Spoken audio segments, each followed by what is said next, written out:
Good morning, good afternoon, whatever time it is that you're listening to us. This is your buddy JR from How Sweet the Sounds, also known as Joycelyn Rose, here with another opportunity to share good, valuable information for our community. Today we have snatched Pastor G for a few minutes. Because Y'all make it sound, that makes it sound so not good. So real. Okay, let me fix it. We have managed to arrange an appointment with Pastor G for a limited amount of time. So, praising God, we're going to actually share information with him and with a woman who holds a special place in my heart. Mm-hmm. Dr. Lorraine C. Blackman, who is an associate professor emeritus from the IU School of Social Work, and she is the CEO of African American Family Life Education Institute. And as you can tell, she has a passion for people. Just from those titles alone, you can tell that. Welcome. Thank you. We're so happy to have you here with us. And just because everyone needs to know why I'm so impressed, give us a little bit of information about why you're here today. I have no idea why you're so impressed, but I can tell you why I'm here. Okay. I'm here well, after you get done talking, they gonna know, right? Absolutely. There'll be no doubt. I'm here today because Pastor G invited me, and when he invites me to do just about anything, I'm on. Okay. We share a passion not only for people, but for African American people and their struggles. We're all about building people's potential, and we see so much untapped potential in our community. So I know he's about tapping potential, helping people to live their very best lives, and I am too. So again, when he asks me to do something, I'm probably going to do it. And Lord help me if LaWanda asks me. Just for those of you who do not know who LaWanda is, that's the woman, the power behind the throne. That is Sister LaWanda Gerton, Sister G. And she was my student at IU School of Social Work before I even met Pastor G. Okay. So, that's why I'm especially susceptible to her asking me to do anything. And when they ask you together, you might as well give up. I haven't been hit with them together, thank goodness. We have to sometimes coordinate our schedules to make sure we can get to people at the same time. Yeah. It can be scary. It can be scary.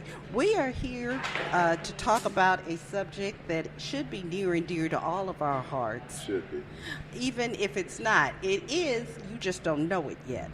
We're here to talk about where do we go from here, chaos or community. Thank you, Dr. Blackman, for that title.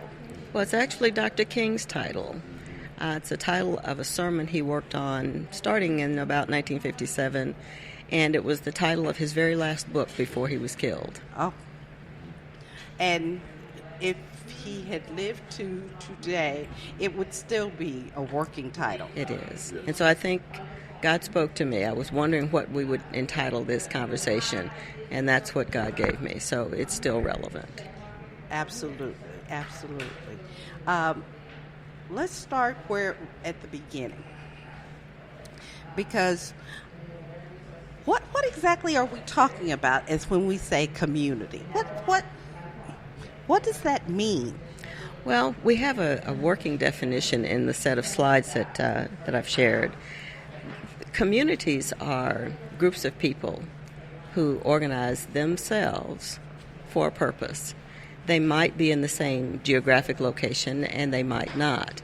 But when they come together, there's some things that they are supposed to accomplish. They're not organized around a purpose just to say we're organized around a purpose. They really are life and death purposes. And we'll talk about that in a minute.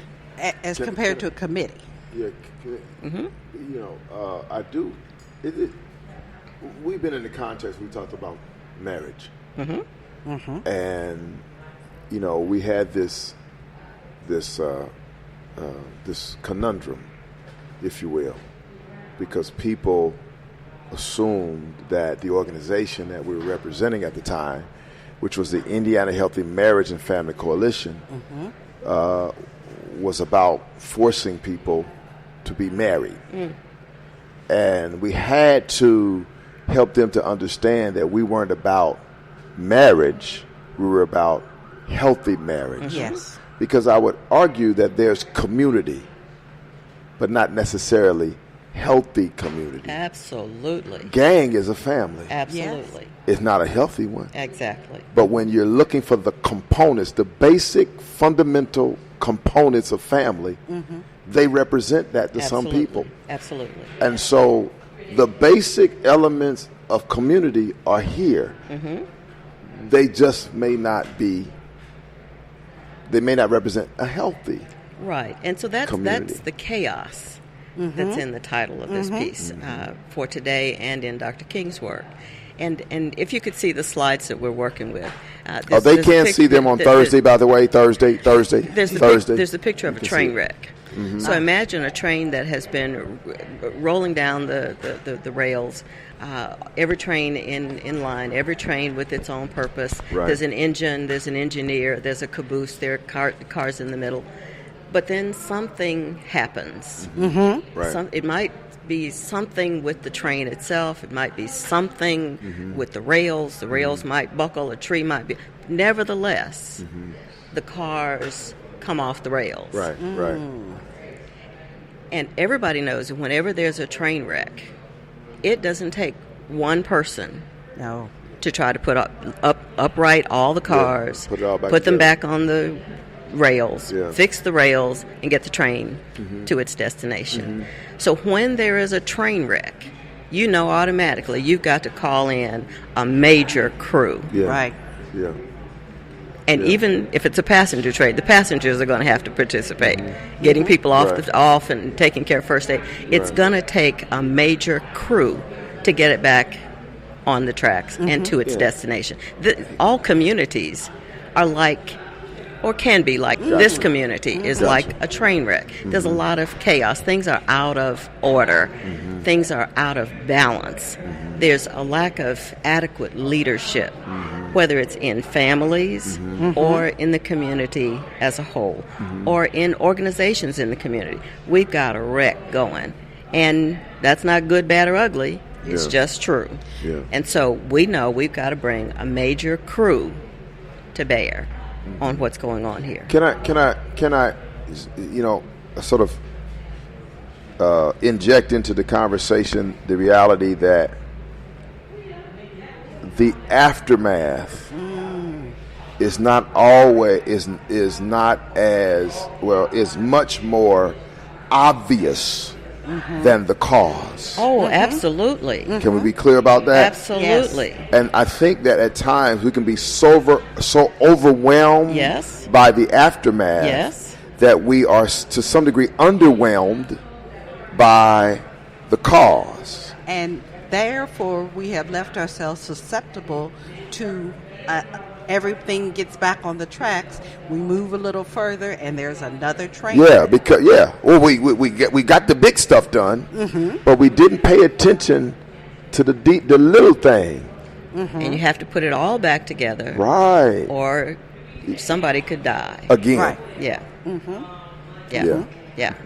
So it's not hopeless, but we have to understand this is serious. Yeah. And when we talk about why this is an important conversation, it's because every day we're bringing new babies Yes. into this train wreck and trying to rear them to be happy, healthy, productive Right. adults. Right. Not possible, because all the things that they need for that goal aren't present Right. in a train wreck. Right. Could be present, but they're not. And so those of you who've worked with me around parenting know I often snap my fingers and say, like a clock ticking, time is passing for those babies. So every minute that we waste not getting the train back on track is time in that child's life that we cannot recover. Okay? So this is urgent to me. Yes. This is urgent work And to me. let's say this too. Again, I guess I'm this experiential guy that's on the side, hearing what you're saying and just sort of trying to translate it. so that anyone who's listening to this can understand my reality right now. Right. And here's my reality. We have to some degree normalize the wreck. Yes. We have to some degree, let's just say, I remember going to a park and they had a caboose on some tracks connected to nothing. My. And so it had all of the Potential. represented pieces and parts to be what it was created to be, but it wasn't connected to nothing. And so you know what we did? We played on it. You understand what I'm saying? We played games on it because we knew it wasn't going nowhere. Say, that'll preach, Pastor. Somebody write that down. Yeah. So I guess I'm fighting. This is the good fight that I'm fighting, and that is not to memorialize or not to museumalize. I don't know. Let's make up a word. Okay. Let's not make a museum or a plaything out of what is clearly dysfunctional. Yes. Right? If we were to really analyze it, Clearly. I saw a car in the back of somebody's house. It was a picture, and I said, "Isn't it interesting that once someone doesn't use a thing for its intended purpose any longer, they begin to lay clothes on it to dry. Yes. They begin to use it for storage. Yes. Okay, that would be the saga of the treadmill. Yeah, exactly. Once you no longer use it for what it was intended, it gets used. Yes. And I want y'all to know, I want y'all to be clear what we're talking about. We're talking about community. Community has a use, has a function. Absolutely. It has a purpose. Absolutely. It has potential. It has power. Yes. Right? It has dunamis. It's like dynamite. Yes. If placed in the proper context. Absolutely. And positioned appropriately, it can, even in the bush, it can render generational blessings. Absolutely. As opposed to generational curses. Absolutely. But I think we have, like I said, normalized or maybe even made hospice this thing the train wreck that really needs to be and we even have systematized it. Absolutely. And created a system to support the wreck. The dysfunction, yes. As opposed to saying, you know what, I had a ticket to Philly. And I want to get there. And I want to get there. I'm going to sit here. No. If you're supposed to be in Philly, we need to get this fixed. Yes, because I want to get there. Right. Every child that's born is born with a purpose. Yeah. Absolutely. And they're born into a family that is supposed to support that purpose. Every family member has a purpose, a God-given purpose. But if they don't have a community around them, it's like leaving them alone out in the bush. Children are not meant to be just laid in the bush to fend for themselves. They'll die. They'll die physically, they'll die emotionally, certainly they'll die spiritually. But we've got to equip the adults around them to rear them. Yes. And then they need a community around them. Nobody who came, none of the settlers who came from the East Coast to Indiana came here by themselves. They came in groups, they came in communities. They knew that they needed each other in order to survive here in what was called the Northwest Territory. Yeah, you're too smart not to get into some of the. You're the brains behind this operation today. You're too smart to not give us some of the data and some of the research and some of that about what makes a whole community. Well, we've got a slide, and I look forward to the conversation on Thursday so we can talk about what the neighbors here think are functional parts of this community and which ones aren't. So, for instance, and this comes from a standard text that I use in some of my classes. For instance, all communities have an economic function. They're supposed to produce and distribute services. Is that happening here? Oh yeah, we live in goods and services for the survival of the community. One of the things that's lacking here is a way to produce food. I know that there's a church nearby that has a food garden. but that's one church. You've got about 12,000 people in just this neighborhood, the Unwa neighborhood. One church can't provide enough food from a food garden. So how is this community without a grocery store going to produce and distribute food? And Most that's of, just a basic. most of the people who live in this community are between 18 and 24 years old.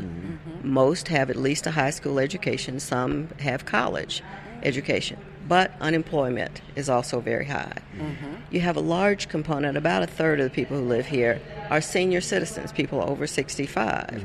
So how do you get food to the people, the 12,000 people in this community, the unemployed people who, can't just go on Amazon.com and have it delivered by UPS to their house? How do you get that done? And even if you have food being produced in the neighborhood, if you had people growing and canning food, freezing food, how do you get it from that production site to the people who need it? Even if you had Meals on Wheels deliver food here to the epicenter, how do you get people here? About 1,000 people in this neighborhood do not have transportation. Right. Don't have a personal car. You got some of them in here right now. Yeah. Some are here right now. They have to walk or ride a bike or something like that just to get here. Exactly. And when I used to consult with folks in Washington around this sort of thing, they said, well, people can walk at least a mile to a bus line. They think that if there's at least just a mile between you and a bus line, that's not bad. If it ain't raining, if it ain't snowing. Or if No, you're they in a don't. safe They place. figure if their ancestors walked from Philadelphia They to doing Indiana. a lot of they doing a lot of thinking for us. Well, then if you're not willing to walk that mile to the bus line, they say you're lazy. Okay, so again, and there were no gang territories. Well, I guess you could call you could call the Indians the gang territory, but they don't understand. There are no sidewalks in some of these areas, no lights. There are barriers trying to get from place to place, especially with children or if you're on a walker. But again, if you're within a mile of a bus line, they don't see that that's a problem. So, within this neighborhood, how do you get people connected to food, even if there was food right here? Wow. How do you do that? That's just point number one. Just start there. Yeah. Services like childcare. We were talking earlier about people applying for jobs, but are there daycare services in this neighborhood? And services that they can afford? This blew my mind when I looked at the data. More than half of the people in Unwa earn between $0 Wow. and $25,000 a year. Wow. $0 to $25,000 a year. A large segment are between $0 and $10,000 a year. Wow. So, there's a lady here taking job applications right now. But if you're caring for a child, how do you get child care for those children? That's a barrier that this community needs to take care of. Right. Okay? So we could go down the list. The community is responsible for socializing adults and children in the ways of this world. How does the world operate? How do you operate in it? Young lady just said she had someone come in for a job interview the other day. She had a do-rag on, and she reeked of weed. Okay. Now for a job interview. She came in for a job interview. Okay, just with a do-rag and reeking of weed.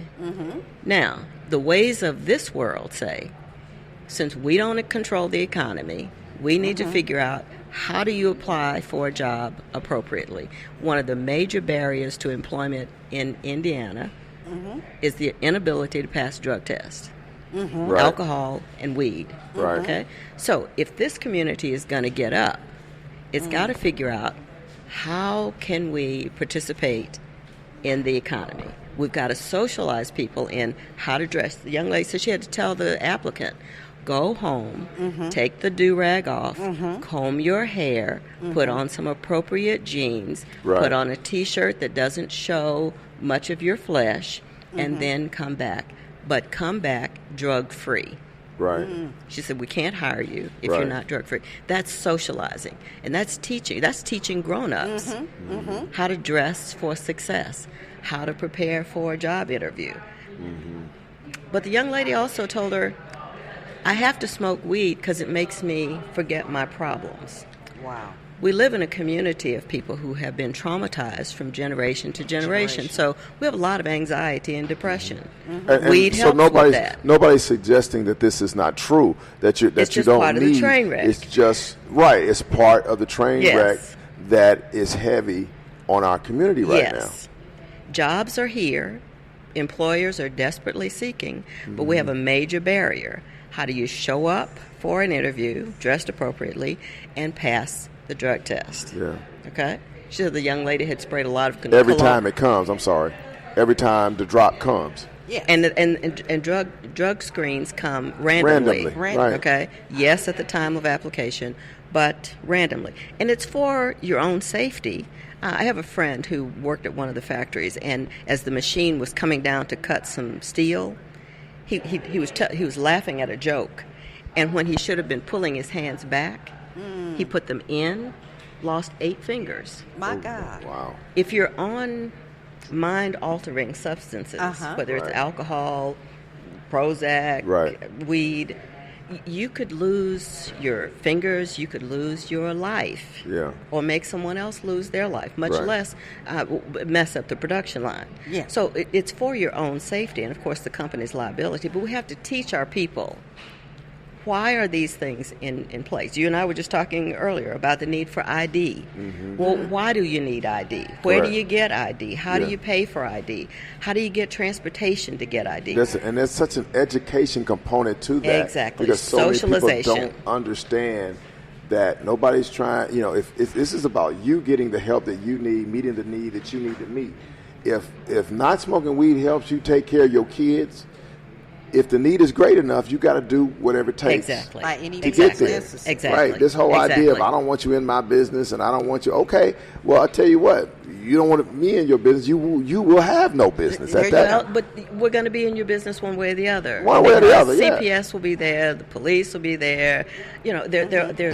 That's not how the system works. It's Right. not how the world works. Right. So again, socializing children and adults to how the world works, Wow. how to fit into it, so you can get your business taken care of. And not the way you want it to work. Because Yes. many times what the medication you're using tells you is, I can make the world work the way I want it to work. And that's Well, the lie rest of addiction. That is the lie of addiction. The rest of the world says no. Yeah. And we've got a lot of misery Yes. in the state of Indiana. That's why our opioid addiction is so high. Yes. So we understand that we also need to deal with the mental health issues of our people so they can stop using the mind-altering substances and get into the work world so they can make their dreams come true and take care of their children. Before you go, because I know you got a lot. I wanted That's to why I talk about said, one more, and then we'll delay the rest of this till Thursday. The trauma. Song, y'all gonna make me lose my mind up in here. Yeah. Those lyrics. Y'all gonna make me go insane or something like that up in here, up in here. Y'all gonna make me act a fool. Act a fool. Because we have a train wreck in our heads. Yeah, there's so much Yeah. truth. And it's not, I'm not saying there's so much excuse. It's No. just true. I'm saying there's so much truth Yes. to the reality, of a 90-some-odd-year-old woman living in this community who says, Pastor G, I was finally able to sleep last night for the first time in months because I didn't hear firecrackers going off randomly all I night. had a woman when I had a private practice in Nashville call me. She said, I just watched Oprah, and she was talking about child sexual trauma, and I realized she was a woman in her 60s. She said, I just realized I was raped as a child. Wow. And I'd been trying not to think about it, but I watched Oprah. So we had to make an emergency appointment for her to come in and start getting some help for childhood sexual trauma in her 60s. Yeah. And Okay, a lot of us are walking around with Traumatized. sexual trauma from childhood, being raped in our neighborhoods, domestic violence, burying our children, watching our men go off to prison.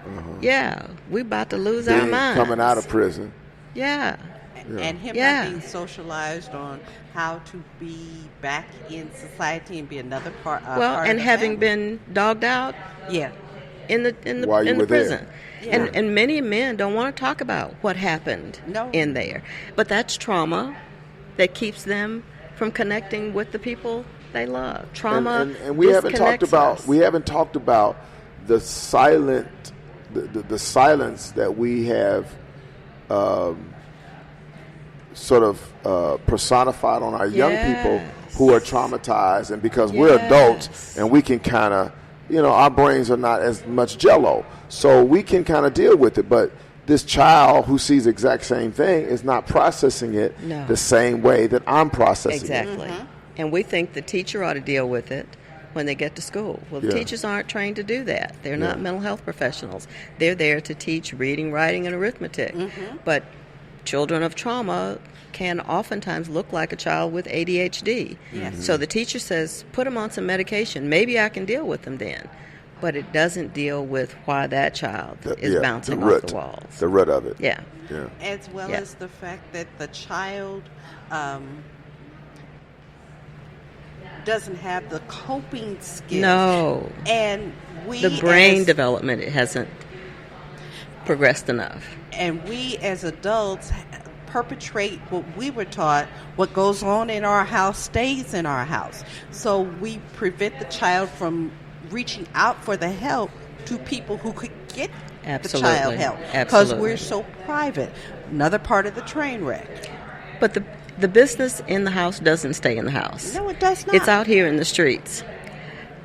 In Unwa, the vast majority of juvenile crime is committed by 15 to 17-year-olds. Wow. But there's also a segment, about 25% of them, 12 to 14. My Lord. Okay?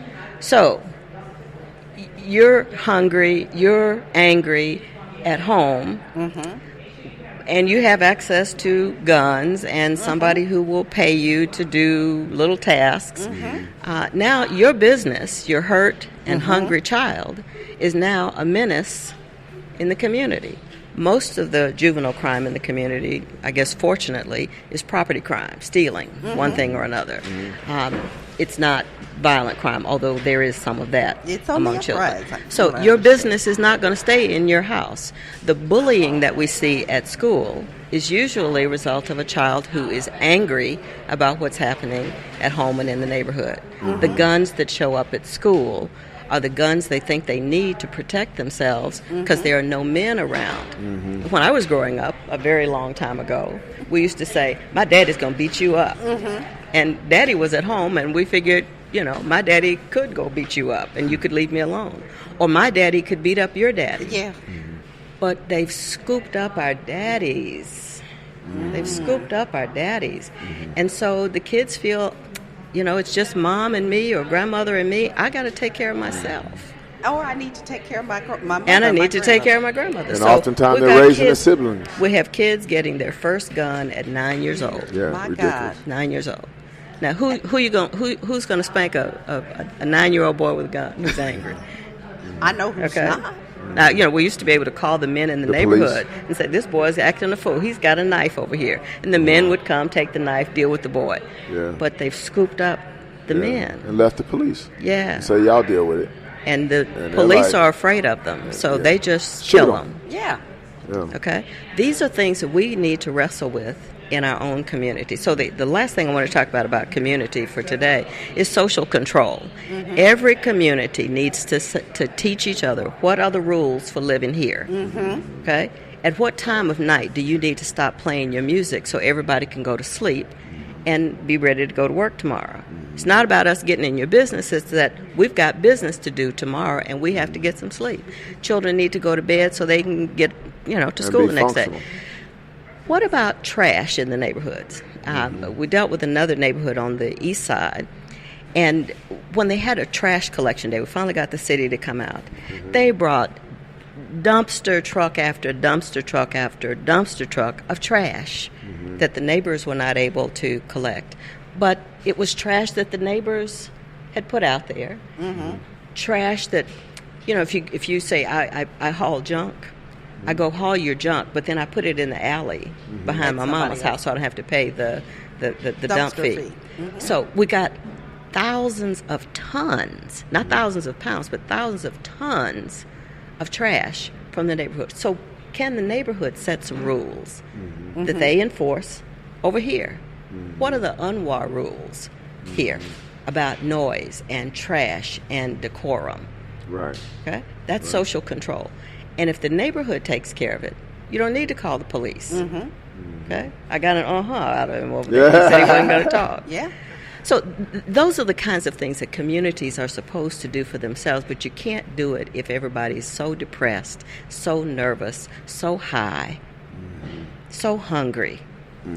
So that's why we've got all of this energy now wrapping around the UNWA community, and I salute you for paying attention. You could have come as a new pastor and just mounted your pulpit, done your thing, and gone home. But I applaud you for seeing the potential here and trying to bring it out of the people. Bless you.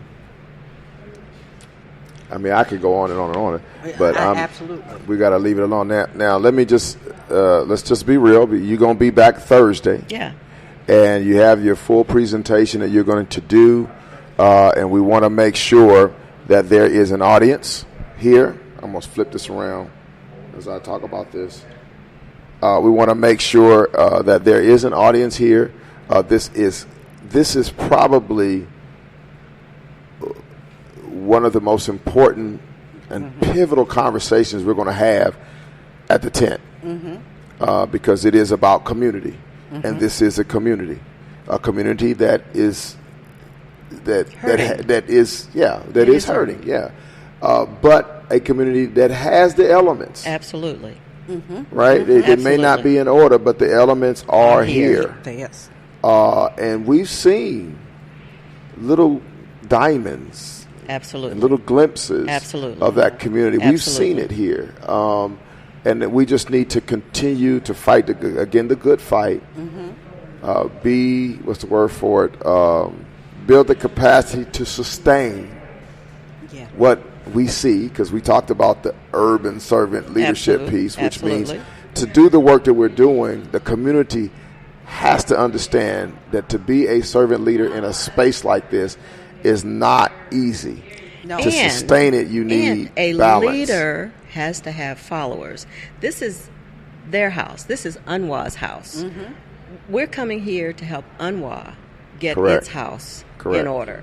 Okay? So if UNWA will allow us to wrap our arms around them, we're willing to lead. Right. But if they're too tired, too beat down, then we cannot simply put them on our shoulders and carry them. Yeah. It's like having a ball and chain around your ankle, so you're trying to move forward, but you got something that's kind of holding you back. Yeah. Sounds like we might need some addictions groups here, most like definitely. AA, NA, CA. And when you go and you Google and you look for that in this area, it's not here. I work with folks in the recovery community, and they are dedicated to giving back. So if that's a need and people are willing to come, all they need is a space. Okay. And they will show up. It's free. And some of y'all know we had a testimony like that. We had a drugs deal that went bad. And in the process, we were able to identify this young girl who came crying, Pastor G, I need help.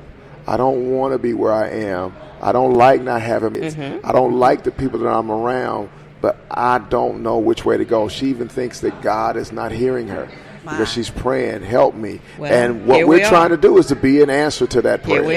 Here we are. But if it's NA, CA, whatever A they need, if they show up, folk need to come. We started a group like that at our church in Nashville where my husband was pastoring. And they told us, it's going to take a while before anybody comes. 60 people showed up the first night, women, men, and the women brought their little children. There was a 10,000-person housing project across the street just riddled with drugs. So 60 people came that first night, and they sustained that group even after we left, called the Ghostbusters. So if we started, it's not hard to start because the recovery community wants to help. But then the community who lives in UNWA needs to come and take part.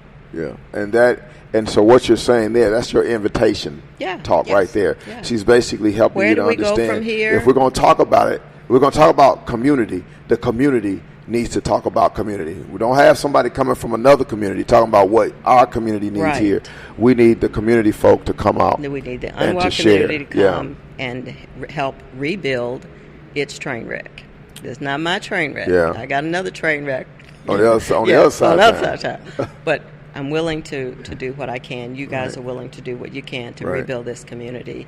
And I pray God's blessings on the work. So y'all get that Thursday. I think we're 5 to 7:30, something like that. Mm-hmm. Thursday starting at 5. Dark. Say it again. So you can get home before dark. Oh yeah, and y'all know how we do here at the corner. We try to have something for you to eat, something for you to drink, so to make sure you don't. If you don't have to go home, you don't have to go home. If you don't, want to, you can come straight here. But make sure that the community is here, so y'all can start sharing this information right now. You can share this video right now because it gives you a little bit of a glimpse of what we're going to be talking about. She's not bringing half-step information. No. Dr. Blackman, I've known her for years. She don't half-step. She don't sugarcoat. She don't go around the back door. She come right at you. So make sure you share this information so the folk are here. I'm going to go ahead and sign off on the video real quick, and then we're about to sign off on the podcast real quick. Boop. So make sure that the community comes out. And that is one of the challenges that we have here, is that we might be 30-70, 20-80 community versus us's. And we're saying, if we're going to be here for the community, then the community needs to come out. And well, the community has to learn that they can rely on you. People over the years come and go, come and go, come and go.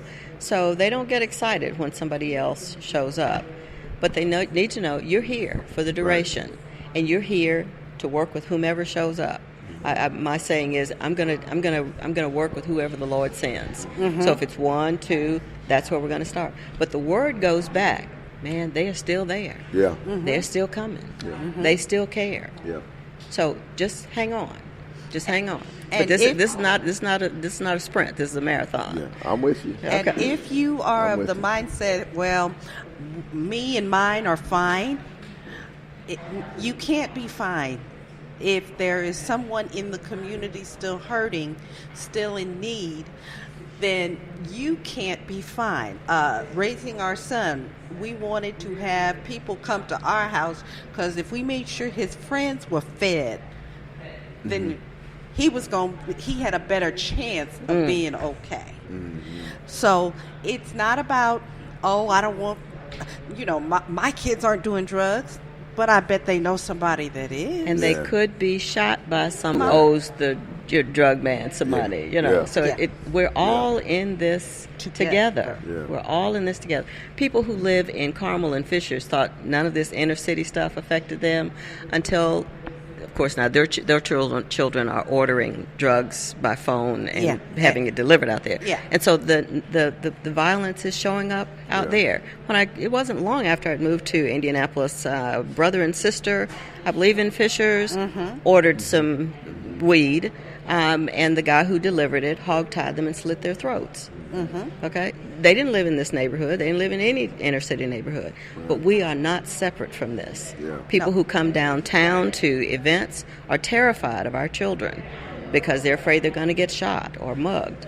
Okay, we're all in this city together. Right. Okay? You cannot build a wall. You cannot. Yeah. You cannot. And keep Out. our community Or keep the problems Out. Yeah, out. as if it's not going to affect. Right. It's not really affecting you. And I think it was. I've raised this comment up that Vop Osley had made, one of our city county councilors, that if one person in our community is hurting, all of us are hurting. Yes. Absolutely. And that's the mindset that we need to maintain. That this is, the mayor's screaming one city and all that. Well, if it's one city, then let's make sure that all areas of our city get the attention, the support that they need to thrive. Exactly. Under the quote-unquote inalienable rights that we have. Well, one of the major thrusts right now, particularly for the Chamber of Commerce, is workforce development. There are 12,000 people in this community, and babies being born every day. If you want to see your future workforce, it's right here. Yeah. Develop this. Yeah. And especially since about 75% of people already have at least a high school education, build on that. Right. Okay, we need people in the construction trades yesterday. Yeah. Yeah. We need millions of people in the construction trades yesterday. Build on this workforce. Right. Yeah. Build on this workforce. Yeah, and I think, and I'm going to say this too, I always kind of get into this part about this leadership piece, that those who are stepping out and doing in communities like this, I think it's important that folk understand that when you can find someone who can advocate for your cause, support them, right? Absolutely. Support them, because there's a lot of game playing going on. There's a lot of money flowing through, and there are a lot of people profiting off of our inability to come together. And that's not new. Remember the struggles that Martin had. Some people said he was a troublemaker. Some people said he wasn't aggressive enough. And we had factions that sprang up. You know, SNCC. We had the Panthers. We had the folks who followed Malcolm. So this divisiveness is not new. And when it sounded as if one movement was going to get ahead of the other, they killed Malcolm, they killed King, they killed Kennedy. But the movement continues. Okay, we don't have one person that you can go kill off anymore. But this divisiveness is not new. And oh, by the way, they killed off Jesus. So if you're concerned about divisiveness and people not supporting you, you won't get anything done. You got to move on past that. And King is a good example of that. Good. That's good. Yeah. That's Just good. keep it moving. But they trying to kill me now, and I won't go down. No. I'll But take you're a not nap struggling first. against flesh and blood. Oh yeah, you got that right. All right. Did come you on catch now. that? Oh yeah. I hear Okay. you. Spiritual wickedness. Yeah. In There's high somebody places. else that doesn't want these beautiful people And that's clear. to survive. That is clear. Oh, yeah. I mean, that is so Yeah. obvious. Yeah. That it's amazing. And, Yeah. and what's so, and the deeper part is that many of those people are of color. Yeah. Which is You don't know who has been it's influenced, amazing. who has been inhabited. But It's you amazing. have the gift of discernment. And if you don't, please pray for it. Yeah, we have it. We had a guy come in here last week. I don't know if y'all heard about it. The guy came in here last week. Brother, he was too smart for his own good, and he wanted to tell us all the things that we wasn't doing right. And things. And his last question was, well, who have you helped? And I sent him in here to count signatures. I said, start counting. I said, when you get done, come tell me. And he almost got himself hurt because some people didn't really appreciate the spirit that he came with. But it does when you're doing work like this. It does make you go, kind of like the little dog turn his head sideways when. So that's what Satan looks like. It's like, that's interesting that you would come and and quiz us about what we are and are not doing right in your estimation. So but we're gonna survive. And we're going to thrive. Yeah. See what I'm saying? Same mind. We're going to thrive. Yeah. Because that's what we do. All right. So I'm going to bow out. So I just want to say thank you and so am personally and so am I. for your, not only your friendship, but your mentorship and your support over the years in whatever I was doing. Because I've done a lot in 7 years. You are gifted. Whatever I was doing, I want to thank you for that. Certainly thank you for your time. In being here doing this and offering your continued support because we will need it, and I'm looking forward to Thursday. Wonderful. And wonderful. that once and again, the emphasis will be on where do we go from here. We know what the problems are. Where do we go from here? So those of you who are saying we talk about the problems all the time, we expect to see you at 4:30 on Don't Thursday. beat us. Yes. Not meet us. Because we will be here from 5 to 7:30 discussing where do we go from here. Thank you, Dr. Blackman. My pleasure. Thank you, Pastor G. I know you both have other appointments. This is your buddy, your friend, JR, signing out.